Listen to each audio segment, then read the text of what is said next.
Strength and growth comes only through continuous effort. नमस्कार दोस्तों, एक बार पुनः हमारे यूट्यूब चैनल पे आप सबका स्वागत है। हम ट्रायंगल्स का टॉपिक शुरू कर रहे हैं। ट्रायंगल्स हम पढ़ा रहे हैं आपको। हमने कुछ आपको कॉन्सेप्ट बता दिए हैं, कुछ सवाल भी बता दिए हैं। आज भी हम चौथा सीरीज़ लेके आए हैं ट्रायंगल से। कुछ सवाल बताएंगे, कुछ कॉन्सेप्ट भी आपको बताएंगे।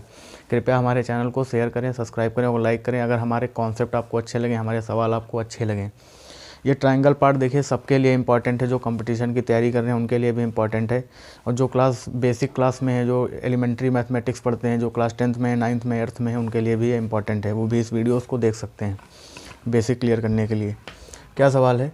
The three sides of acute angle triangle are 6, 10 and x is an integer, then how many such triangles are possible.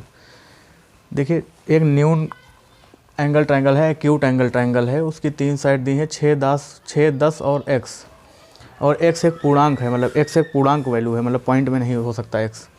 Then how many such triangles are possible, तो कितने ट्रायंगल्स बनाए जा सकते हैं। एक्यूट एंगल ट्रायंगल कितने बनाए जा सकते हैं, यहाँ पे ये पूछ रहा है। अगर खाली ये पूछता है, एक्यूट एंगल की बात ना करता, तो मैं छोटी वाली ले लेता, तो 6 2 12 -1 कर देता, तो कितने आ जाते? 11 आ जाते। कुछ लोग ये सोच रहे होंगे, लेकिन यहाँ पे एक्यूट एंगल की बात कर रहा है। एक्यूट एंगल ट्रायंगल बनने के लिए मैंने क्या शर्त बताई थी? अगर तीन साइड दी हो, जो तीसरी साइड होती है क्या होती है? जो लार्जेस्ट साइड होती है, क्या होती है?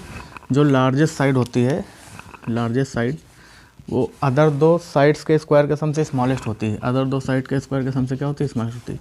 तो यहाँ पे 6 दिया है, 10 दिया है और x दिया है। यहाँ पे दो कंडीशन बनेगी। मैं पहले 10 को अगर लार्जेस्ट मान लूँ तो क्या आ जाएगा? 10 का स्क्वायर इज़ लेस देन 6 का स्क्वायर प्लस x का स्क्वायर, यही तो आएगा। तो क्या आ जाएगा? 136 प्लस एक्स स्क्वायर। ये 36 इधर आएगा तो कितना बचेगा? 64 is less than x square, then 8 is less than x। मतलब x की वैल्यू क्या होनी चाहिए? 8 से बड़ी होनी चाहिए। मैंने जब 10 को लार्जेस्ट माना है, अगर मैं x को लार्जेस्ट मान लूँ, भाई x भी तो लार्जेस्ट हो सकता है, मुझे पता तो है नहीं x की वैल्यू। तो x को अगर मैं लार्जेस्ट मानूँ तो क्या आएगा? क्या कंडीशन बनेगी? X square is less than 6 square plus 10 square. तो क्या आ जाएगा? 36 प्लस 100। यहाँ तक आपको समझ में आ गया होगा। X square is less than 136। अब 136 से एक्स स्क्वायर लेस है, मतलब 136 तो परफेक्ट स्क्वायर है नहीं, तो इससे 136 से छोटा कौन सा परफेक्ट स्क्वायर होता है ये आप देख लीजिए। तो 121 होगा। 11 के लिए हम 121, अगर 12 का लेंगे तो 144 हो जाएगा, बड़ा हो जाएगा, तो हम 11 मान सकते हैं। तो इसको ले सकते हैं 121 ऐसे। ये 121 के बराबर भी हो सकता है, छोटा ही तो लेना है। तो 121 को परफेक्ट स्क्वायर मान लेंगे तो x की वैल्यू क्या हो जी? 11 के या तो बराबर हो या तो 11 से छोटी हो। 11 के बराबर हो सकती है या 11 से छोटी हो सकती है। हमने कंडीशन निकाली। अच्छा, ट्रायंगल बनने की क्या कंडीशन होती है? ट्रायंगल कैसे, क्या कंडीशन होती है कि ट्रायंगल बनेगा? तो ये तीन दी है, तो क्या होना चाहिए? x की वैल्यू क्या होनी चाहिए? इन दोनों के सम से बड़ी होनी चाहिए, और डिफरेंस से x की वैल्यू इन दोनों के सम से छोटी होनी चाहिए, और डिफरेंस से क्या होनी चाहिए? बड़ी होनी चाहिए। डिफरेंस आएगा 4। तो x की वैल्यू 16 से कम होनी चाहिए, 4 से क्या होनी चाहिए? हमेशा बड़ी होनी चाहिए। लेकिन यहाँ पे कंडीशन क्या लगी है कि x की वैल्यू 8 से बड़ी होनी चाहिए। तो हम x की कौन कौन सी वैल्यू ले सकते हैं? 9 ले सकते हैं, और 10 ले सकते हैं, और 11 ले सकते हैं। यही तीन वैल्यू ले सकते हैं। तो हमारा एक्यूट एंगल ट्रायंगल बनेगा। क्योंकि यहाँ पे कंडीशन क्या दी थी? x की वैल्यू तो 11 लीजिए, तो 11 से कम लीजिए। ले तो हम अगर खाली ट्रायंगल बनाना हो तो मैं 16 से 4 से ज़्यादा और 16 से कम तक सारी वैल्यू ले सकता हूँ। लेकिन हमको एक्यूट एंगल ट्रायंगल बनाना है तो तीन ही एक्यूट एंगल ट्रायंगल फॉर्म होंगे, क्योंकि तीन ही वैल्यूज हम ले सकते हैं। 9, 10 और 11। 9, 10, 11 है, तीन वैल्यू ले लेंगे तो 3 एक्यूट एंगल ट्रायंगल पॉसिबल होंगे। Option number 1 is the right answer. अगर कोई डाउट रहा हो तो आप कमेंट में लिख सकते हैं। उम्मीद करता हूँ कि आपको समझ में आया होगा। एक दो बार आप रिपीट करके देखेंगे तो बिल्कुल समझ में आएगा। अब देखिए, ट्रायंगल में हम आपको एंगल्स के बारे में बताएंगे, मतलब फिगर दिए होते हैं तो उसमें कैसे एंगल की वैल्यू निकाली जाए। तो इसके पहले मैं आपको कुछ कॉन्सेप्ट बता रहा हूँ कि एक्सटीरियर एंगल क्या होता है, वर्टिकली अपोजिट एंगल क्या होता है, एंगल बाइसेक्टर क्या होता है, ये सब आप जान लीजिए। जैसे मैं एक्सटीरियर, एक ट्रायंगल है ये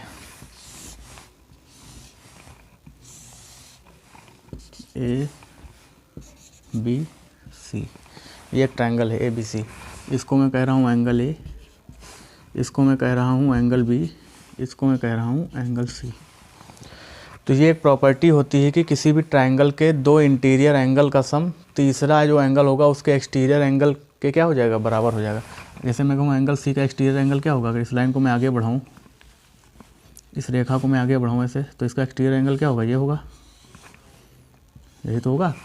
तो angle A plus angle B क्या हो जाएगा? C के एक्सटीरियर एंगल के बराबर हो जाएगा। C का एक्सटीरियर एंगल में मान लूँ कि अल्फ़ा है, तो angle A plus angle B किसके बराबर आ जाएगा, अल्फ़ा के, सी के एक्सटीरियर एंगल के बराबर आ जाएगा। अगर मैं इसका एक्सटीरियर एंगल आगे बढ़ाऊँ ऐसे, इसको मैं बीटा मान लूँ, है ना, तो अदर जो इंटीरियर एंगल्स होते हैं वो तीसरे एक्सटीरियर एंगल के क्या होता है, बराबर होता है। अदर दो इंटीरियर एंगल का सम तीसरे एंगल का एक्सटीरियर एंगल के बराबर होता है। अब इसका मैं एक्सटीरियर देख रहा हूँ तो इन दोनों का सम करेंगे उसको छोड़ के, तो angle B plus angle C किसके बराबर आ जाएगा, बीटा के, मतलब exterior angle of angle A. अगर मैं इस साइड को आगे बढ़ाऊँ, इसको मैं गामा मान लूँ, तो एंगल बी का एक्सटीरियर देख रहा हूँ, तो एंगल बी पे जो एक्सटीरियर होगा वो अदर दो इंटीरियर एंगल्स के, ट्राइंगल के अदर दो इंटीरियर एंगल्स के सम से क्या होगा, बराबर होगा। मतलब angle A plus angle C कितना आ जाएगा, गामा आ जाएगा। ठीक, अब क्यों बराबर होगा ये आपको जानना होगा। कैसे, मैंने बता दिया कि बराबर होगा। प्रूफ आप देख लीजिए कि किसी भी ट्राइंगल के दो इंटीरियर एंगल का सम तीसरे एंगल के एक्सटीरियर एंगल के क्या होता है, बराबर होता है। किसी भी ट्राइंगल के दो इंटीरियर एंगल का सम तीसरे एंगल के एक्सटीरियर एंगल का बराबर होता है।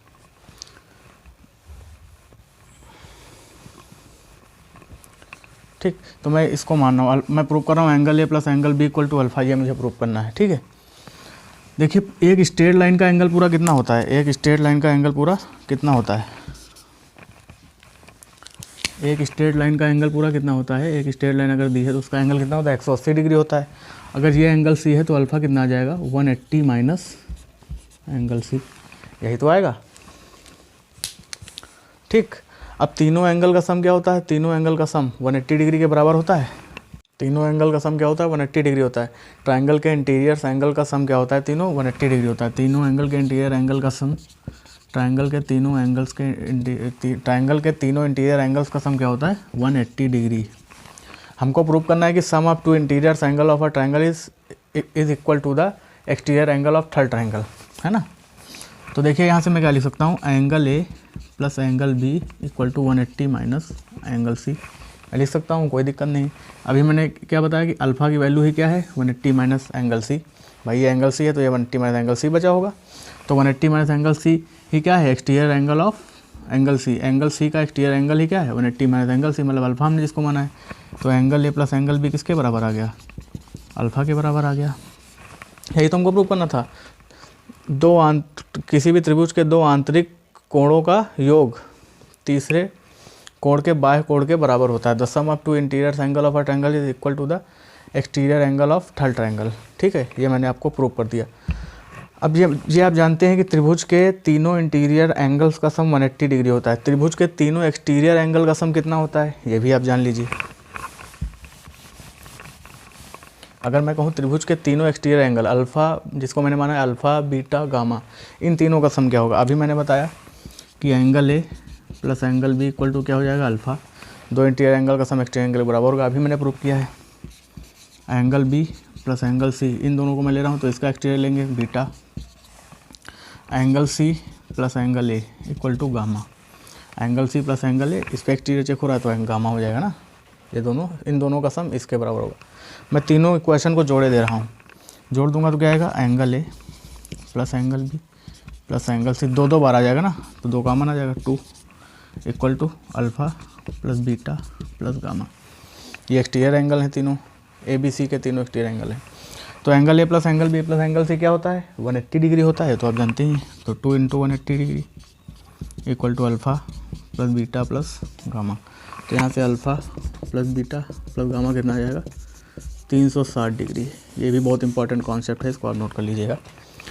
ट्रायंगल के तीनों एक्सटीरियर्स एंगल का सम, त्रिभुज के तीनों एक्सटीरियर्स एंगल्स का सम क्या होता है, 180 degree. Sum of all exteriors angles of a triangle is 360 degree. Angle A का जो एक्सटीरियर होगा, एंगल बी का जो एक्सटीरियर होगा, एंगल सी का जो एक्सटीरियर होगा, तीनों का सम कितना होगा, 360 डिग्री। कोई भी ट्रायंगल हो, एक्सटीरियर एंगल्स का सम क्या होता है, 360 डिग्री होता है। इसको आप नोट कर लीजिए।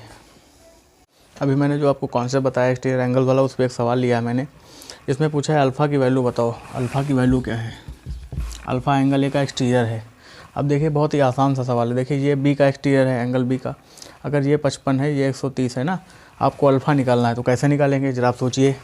देखिए अगर देखिए मैंने क्या बताया था, तीनों एंगल, ये स्ट्रेट लाइन का एंगल क्या होता है, 180 डिग्री होता है। अगर ये 130 है तो ये कितना बचेगा, 50। भाई 180 से 130 क्या कर देंगे, सब्ट्रैक्ट कर देंगे, 50 हो गया। अब दो इंटीरियर एंगल का सम तीसरे एंगल के एक्सटीरियर के क्या होता है, बराबर होता है। अगर मैं इन दोनों को जोड़ दूं तो ये अल्फ़ा के बराबर नहीं होगा, अभी मैंने थ्योरम बताई। तो 50 + 55 अल्फ़ा की वैल्यू क्या आ जाएगी, 50 + 55 105 डिग्री आंसर आ जाएगा इसका। Option number 1 is the right answer. दूसरी तरह से भी आप लगा सकते हैं, इसका सम और इसका सम 130 के बराबर होगा, तो ये 55 है, तो ये कितना होना चाहिए फिर, ये इन दोनों का सम, ये बी एक्सटीरियर है ना, तो इन दोनों का सम इस एल एक्सटीरियर के बराबर होगा ना।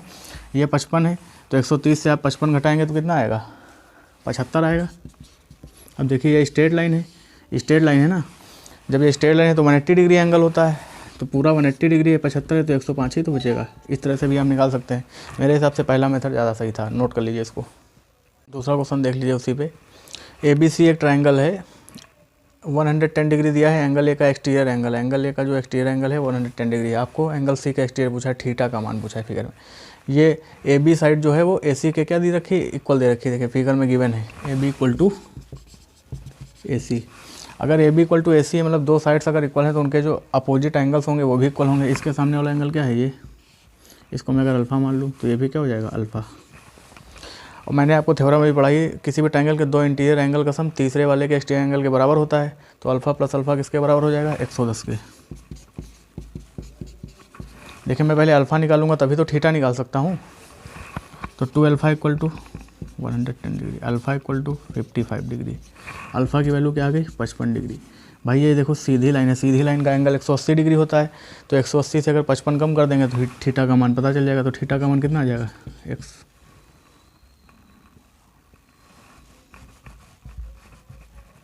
थीटा का मान कितना आ जाएगा, 180 से 55 घटा देंगे, 180 से 55 घटाओगे तो कितना आएगा, 125 डिग्री द राइट आंसर, 135।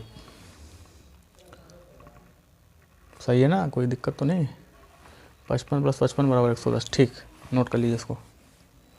अगला क्वेश्चन क्या है, if angle A - angle B = 35 degree, angle B - angle C = 20 degree, find the sum of smallest and largest angle. तो पहले आप ये तो पता कर लीजिए कौन सा स्मॉलेस्ट है और कौन सा लार्जेस्ट है। ये सवाल पूछा जा चुका है, SSC के एग्जाम में पूछा जा चुका है सवाल। कैसे इसको लगाएंगे, कैसे लगाएंगे, देखिए एंगल A से एंगल B घटाया गया है, इसका मतलब एंगल A क्या है, एंगल B से बड़ा होगा। भाई बड़ी वैल्यू से छोटी वैल्यू घटाई जाएगी तभी तो पॉजिटिव वैल्यू आई है। इसका मतलब क्या है, एंगल A है जो एंगल B से क्या है, बड़ा है। एंगल B से एंगल C घटाया गया है, अब एंगल B से एंगल C घटाया गया, इसका मतलब एंगल B एंगल C से बड़ा है, और एंगल A एंगल B से बड़ा है, इसका मतलब एंगल C क्या हो जाएगा, सबसे छोटा हो जाएगा। एंगल C सबसे छोटा हो जाएगा, एंगल A क्या हो जाएगा, लार्जेस्ट, और एंगल C क्या हो जाएगा, स्मॉलेस्ट। ये हमको पता चल गया। तो हमको बेसिकली निकालना है एंगल A + एंगल C, इसकी वैल्यू निकालनी है। अब देखिए ध्यान से, एंगल A - एंगल B कितना दिया है, 35 degree, angle B - angle C कितना दिया है, 20 डिग्री। और मुझे पता है कि angle A + angle B + angle C कितना होता है, 180 डिग्री होता है। ये तो आप जान ही रहे हैं। अगर मैं इन दोनों इक्वेशन को क्या कर दूँ, सब्ट्रैक्ट कर दूँ, तभी तो हमको एंगल A + एंगल C मिल जाएगा। हमको एंगल A + एंगल C निकालना है, एंगल B से हमको कोई मतलब नहीं। तो इन दोनों को मैं घटाऊँगा तो यह आ जाएगा angle A - 2 angle B + angle C =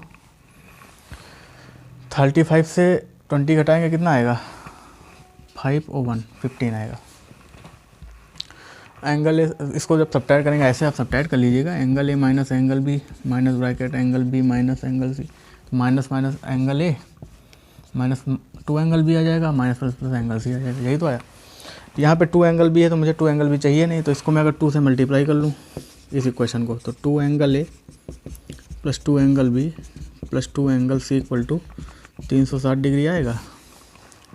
अब इन दोनों इक्वेशन को मैं ऐड कर दूं आपस में, angle A - 2 angle B + angle C = 15, इनको मैं ऐड कर दूं तो 2 एंगल B क्या हो जाएगा, कैंसिल हो जाएगा। क्या बचेगा, 3 angle A 3 angle C, 3 common ले लेंगे, एंगल A + एंगल C =